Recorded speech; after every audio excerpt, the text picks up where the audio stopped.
Have you ever been in a high-stakes meeting where you knew exactly what you wanted to say, but for some reason the words just stopped? You weren't lacking vocabulary. You weren't even nervous. Your brain is simply caught in a 2-second delay, trying to jump between two languages like a bridge that is still under construction. This is the translation curse. It is a cognitive bottleneck that makes even the most brilliant professionals feel like children. But what if the problem isn't your English? What if the problem is the way you're using your brain to process it? Today, we're breaking that cage and showing you how to finally stop translating and start thinking. Imagine the scene. The room is quiet, eyes are on you, and a crucial question has been asked. Your mind is racing with complex ideas in your native tongue. You can see the logic, the nuance, and the solution with crystalline clarity. Yet, as you attempt to bridge the gap into English, a heavy silence fills the air. It's not just a pause, it's a physical weight. This invisible wall isn't built from a lack of study or poor grammar. It is the result of your brain working overtime, attempting to perform an impossible triple task: understanding the input, translating it into your first language, formulating a response, and then translating that response back into English. In those 2 seconds of delay, the rhythm of the conversation moves forward, leaving you stranded on the shore of your own thoughts. It's a deeply isolating experience that transforms high-achieving professionals into observers of their own potential. This phenomenon is what we call the translation curse, a cognitive bottleneck that occurs when the brain treats English as an auxiliary code rather than a primary mode of expression. Think of your mind like a high-speed processor. When you translate, you're essentially running an inefficient background application that consumes nearly all your mental RAM. You're essentially trying to build a bridge while simultaneously walking across it. This process creates a lag that strips away your personality, your humor, and your professional edge. You become a shadow of yourself, forced to choose the simplest words because the complex ones are stuck in the translation queue. It is an exhausting way to communicate, turning every interaction into a marathon of mental gymnastics that leaves you drained long before the meeting is even over. If you feel this frustration, it is vital to understand one thing. This struggle is actually a testament to your intelligence. The reason the delay feels so painful is that your native-level thoughts are sophisticated, nuanced, and deep. You're not struggling because you don't know English. You're struggling because you're trying to squeeze a gallon of complex ideas through a narrow straw of translation. A person with less to say would find it easier. You, however, possess a vast inner world that demands a better outlet. The translation curse is the final barrier between your current self and the global professional you were meant to be. It is not a sign of failure, but a signal that your current system has reached its limit. It is time to stop being a translator and start being a communicator. By shifting our focus from word-for-word accuracy to conceptual fluency, we can finally dissolve the wall and let your true voice emerge. Imagine your brain as a grand, bustling city where information travels at the speed of light along well-worn paths. When you speak your native tongue, these paths are direct and effortless. However, for many learners, speaking English involves a hidden, costly detour. This is what we call the middleman. It is the invisible translator living in the center of your consciousness, catching every English sentence, dragging it back to your first language to be understood, and then forcing a translated response back out. While this process feels like a necessary safety net, it is actually a profound biological hurdle that keeps your English sounding stiff and feeling exhausting. This chapter uncovers the neurological reality of this internal struggle.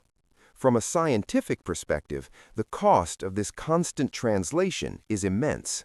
When you rely on a middleman, your brain is forced to engage the executive functions of the prefrontal cortex far more than a native speaker would. You are essentially asking your mind to perform two high-level tasks simultaneously: processing meaning and executing a complex linguistic code switch. Scientists refer to this as the cognitive load. Instead of utilizing the fast, intuitive neural pathways that allow for natural flow, you are stuck in a cycle of constant calculation. This is why you might feel mentally drained after a short conversation. You aren't just speaking, you are performing a high-speed mental marathon with a heavy weight strapped to your back. This middleman approach also creates what we call linguistic ghosts. Every language has its own unique soul, its own rhythm, and its own way of perceiving reality. When you translate word for word from your native language into English, you are trying to force the spirit of one culture into the grammar of another. This is why many learners produce sentences that are technically correct but sound unnatural or robotic to a native ear. You aren't truly speaking English, you are speaking your mother tongue using English vocabulary. The nuances, the idioms, and the emotional resonance are lost in the translation process, leaving your speech feeling like a faded photocopy of your true thoughts. To achieve true fluency, we must have the courage to fire the middleman. We must move toward a state where the English word is the concept itself, not just a label for a concept in your first language. This shift requires us to stop treating English as a puzzle to be solved and start embracing it as a new way of seeing the world. It is about building new, direct bridges between your heart and your voice. When you finally silence the internal translator, you don't just speak better English, you begin to inhabit the language. You move from being a student of words to being a master of expression, finding the effortless flow that defines a true storyteller. Elena was a master of structure. In her native Berlin, she spent her days designing glass and steel monuments that defied gravity, her mind a symphony of complex geometry and architectural precision. Yet, the moment she stepped onto the international stage, her skyscrapers of thought crumbled into sand. In English, she felt small. She felt reduced. This is the paradox many advanced learners face, the crushing weight of a brilliant mind trapped behind a glass wall of limited vocabulary. For Elena, the silence wasn't just a lack of words, it was a profound loss of identity that haunted her professional life. She often described her experience as feeling childish. Imagine having the soul of a philosopher, but the voice of a toddler. Elena would sit in high-stakes boardroom meetings, surrounded by peers from London and New York, her mind racing with innovative solutions she simply couldn't articulate. Because she couldn't find the perfect modal verb or the precise idiom, she remained quiet. She began to view herself through the lens of her mistakes, believing that if her English was simple, her intellect must appear simple too.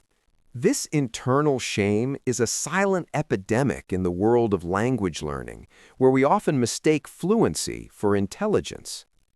The breakthrough began when Elena realized that her native German grammar was acting as a filter, not a bridge.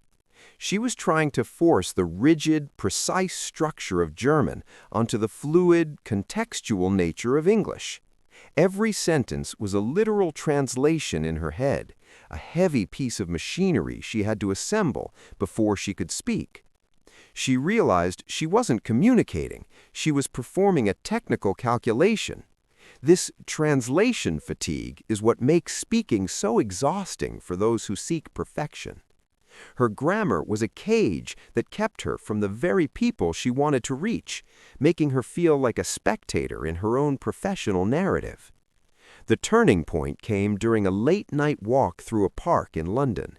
Elena stopped trying to find the English words for her German thoughts. Instead, she started to look at the world in concepts. She looked at a tree and didn't think of the word bomb or the word tree. She focused on the concept of growth and stability. She began to associate English with feelings and visuals rather than grammatical rules. She gave herself permission to be imperfect, realizing that a simple sentence delivered with confidence carries more weight than a complex one delivered with hesitation. She finally decided to live in the English language rather than just visiting it. Today, Elena still makes mistakes, but she no longer fears them. Her designs are now discussed in the world's most prestigious forums because she learned that language is not a test to be passed, but a connection to be made. When you stop translating and start experiencing, the silence ends. Elena didn't just find her voice, she found her freedom. And in that freedom, her brilliance finally found its way to the surface for the whole world to see. The burden of translation is a silent thief. It steals the rhythm of your speech and the confidence in your voice. Every time you pause to find a synonym in your native language, you create a barrier between your soul and your expression. To break this curse, we must move beyond the dictionary. We introduce direct concept mapping, a revolutionary shift in how your brain processes language. It is the end of the middleman. It is the moment you stop translating and start living in English. Imagine a child seeing a bright red apple for the first time. They do not think of a word in another language. They simply link the sight, the crunch, and the sweetness to the sound apple. This is the image-to-word method. By bypassing the native language entirely, you are rebuilding your linguistic foundation. You are not replacing a word, you are claiming a concept. When you see the sun, you do not think of the word in your mother tongue first. You feel the warmth and immediately think, sun. This direct connection is the secret to the legendary flow state that every fluent speaker possesses. To master this, you must engage your senses. Language is not just a series of symbols on a page, it is a sensory experience. When you say the word ocean, do not think of the translation. Instead, imagine the smell of salt, the sound of crashing waves, and the vastness of the horizon. By anchoring English words to your physical senses, you create a neural pathway that is immune to the interference of your native tongue. This is how we achieve true immersion, even if we never leave our own homes.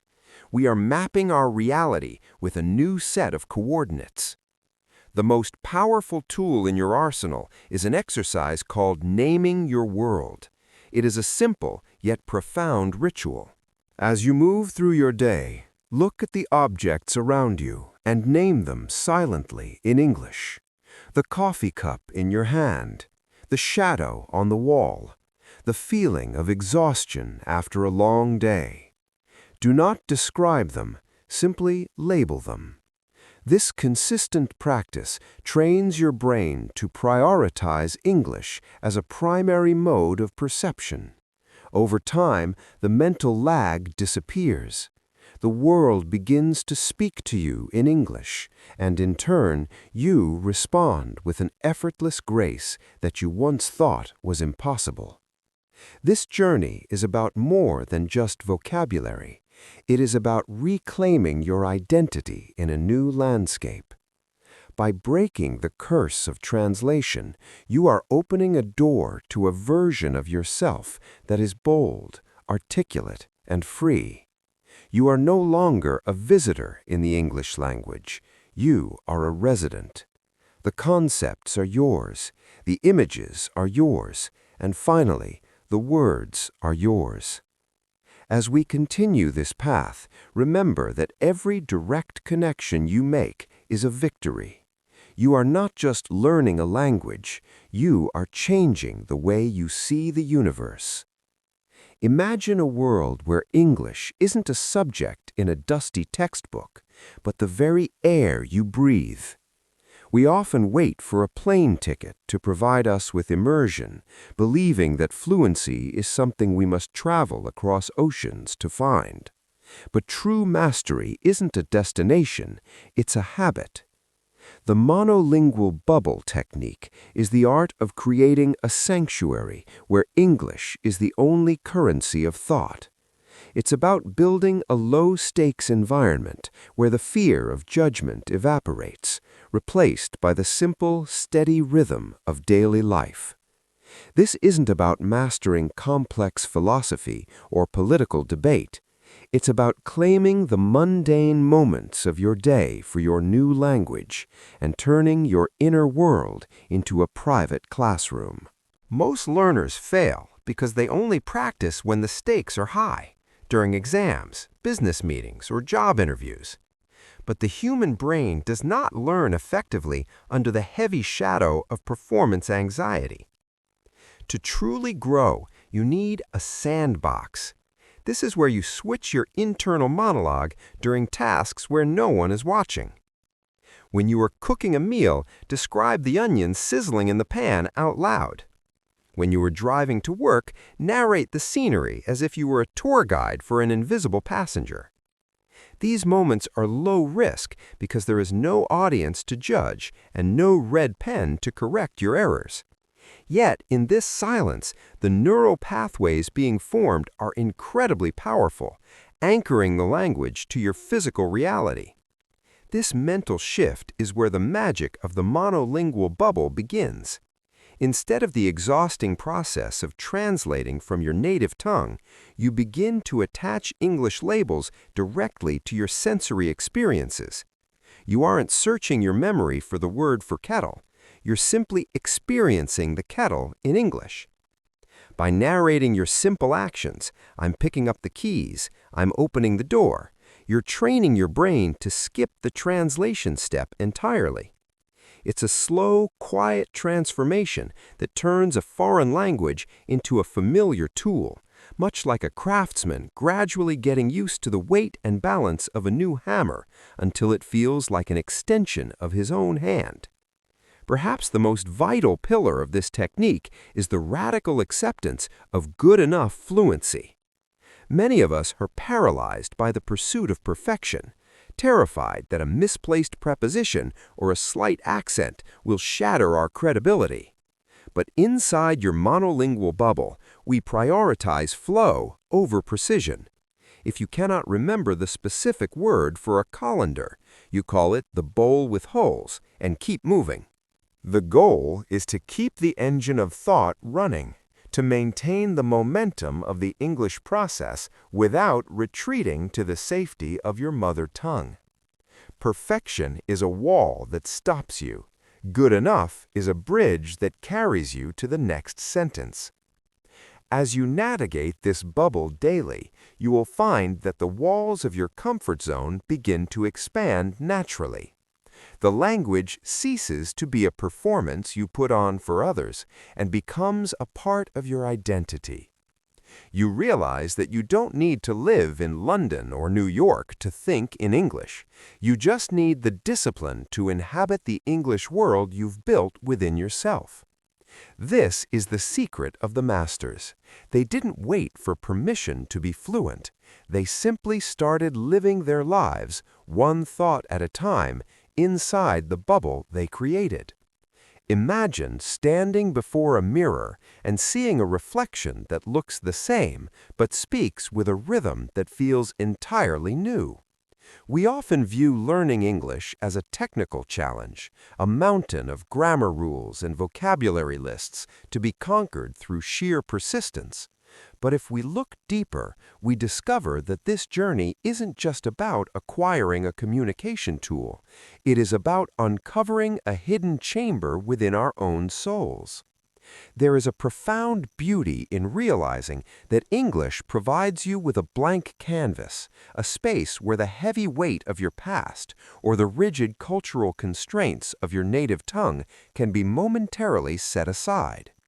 This is the birth of your second identity, a version of you that is waiting to be explored, nurtured, and finally set free into the world.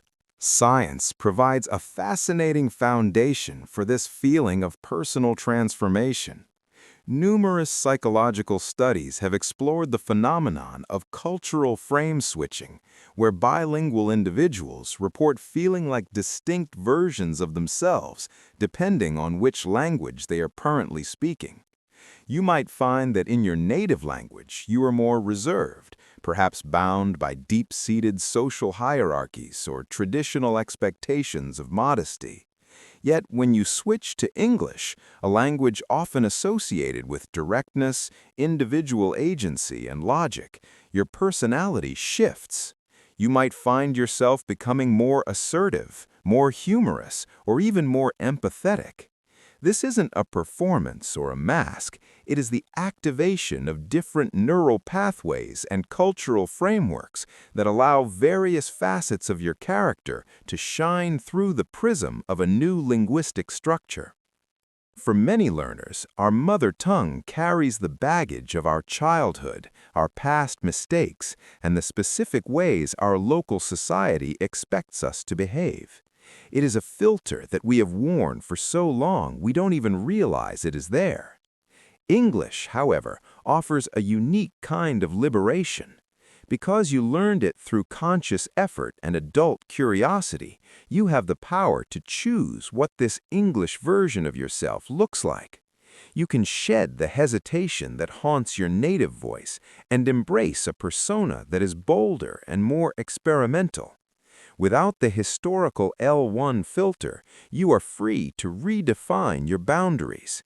You are not just translating words, you are translating your essence into a more expansive territory where the old rules of your environment no longer apply. This second identity is perhaps the greatest gift the English language can bestow upon you. It is an invitation to live a double life in the most positive sense of the term. A life where you can access different emotional landscapes and perspectives at will. Instead of fearing the strangeness of your English-speaking self, we must learn to lean into it. Celebrate the fact that you can be more direct in a professional setting or more adventurous in a personal conversation. This duality is not a sign of confusion, but a mark of intellectual complexity and emotional growth. By embracing your English identity, you are not losing your roots. You are simply growing more branches, reaching toward a sky that is wider and more full of possibility than you ever imagined. As we move forward into a future that is increasingly interconnected, this ability to navigate multiple identities will become your greatest strength. The English way up is not just about moving higher in your career or your social status. It is about moving deeper into the core of who you are. Your second identity is a bridge between the person you were taught to be and the person you have the potential to become. Treasure this gift. Speak your truth through this new lens and watch as the world responds to a version of you that is vibrant, multifaceted, and limitlessly brave. This is your journey, your voice, and your ultimate transformation.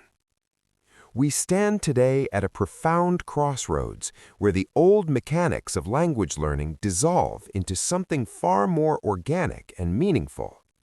For years, you may have been taught to build a wall of grammar rules and a fragile bridge of mental translations, constantly running back and forth between your native tongue and this new foreign landscape. But the true path to fluency is not a bridge, it is an immersion. It is the precise moment you stop being a visitor who carries a dictionary and start being a resident who carries a soul within the language. This fundamental shift, moving from a translator who processes information to a speaker who feels it, is the single most significant evolution in your linguistic journey. It marks the end of the exhausting internal dialogue and the beginning of a direct, heartbeat connection with the world around you. You are no longer just processing data, you are inhabiting a new way of being. As you walk this path, you will inevitably encounter the stumble. In the past, you might have viewed these moments of hesitation or the temporary loss of a word as a sign of failure. However, we must redefine what the stumble truly represents in the high-definition architecture of the human brain. A stumble is the sound of rewiring. It is the friction created when your old habits of perfectionism rub against the raw, pulsing energy of a new instinct. When you lose your way in a sentence or grasp for a word that feels just out of reach, do not retreat to the safety of your first language. Stay in that silence. Lean into the discomfort. These are the vital growing pains of a mind that is expanding to accommodate a second world. Every mistake is not a setback, but a brick laid in the foundation of a confidence that is built to last a lifetime. To be fluent in the modern age is not about achieving a flawless accent or memorizing an exhaustive list of academic idioms. It is about the courage to be seen and heard in your most authentic form. This journey has never truly been about the English language itself, but about the person you become while mastering it. You are shedding the limitations of a single perspective and adopting a global frequency. This new path is evergreen because it relies on the timeless human desire for connection, a need that transcends borders and eras. As you move forward, remember that you are no longer just a student of a subject. You are a practitioner of an art form. You are learning to paint your thoughts with a new palette of colors, and though the strokes may feel shaky at first, the resulting masterpiece is a life lived without boundaries. We conclude this exploration not with a period, but with an ellipsis, a sign that your story is still being written across continents and cultures. The freedom you seek is already within your grasp, waiting for you to stop thinking in words and start living in them. As we look toward the horizon of your potential, remember that the limits of our language are the limits of our world. By breaking those limits, you have opened a door that can never be closed again. Carry this truth with you as you step into your new reality. A mind that is stretched by a new experience can never go back to its old dimensions. You are no longer just a speaker of a language. You are the architect of a borderless mind.